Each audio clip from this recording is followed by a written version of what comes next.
આપ જોઈ શકો છો કે નવસારી સિવિલ હોસ્પિટલની બાજુમાં SS અગ્રવાલ કોલેજની બસ જે રોડ પર ઊભી રાખવામાં આવેલી છે અને આપને બતાવી રહ્યા કે છેલ્લા 20 મિનિટથી આ બસ ત્યાં ઊભી છે અડધો રોડ રોકીને.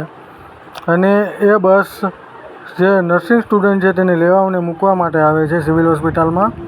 તો તંત્રને આ દેખાતું નથી કે 20-20 મિનિટ 25-25 મિનિટ બસ રસ્તો રોકીને રોડ પર ટ્રાફિક જામ કરીને ઊભી છે. તો તંત્રએ આના માટે કંઈક કરવું જોઈએ અથવા તો સિવિલવાળાએ બસને અંદર એન્ટ્રી આપવી જોઈએ. કે આપ જોઈ શકો છો કે છેલ્લા 20 મિનિટથી આ બસ રોડ પર ઊભી છે, જેના કારણે ટ્રાફિક જામની સમસ્યા પણ થાય છે.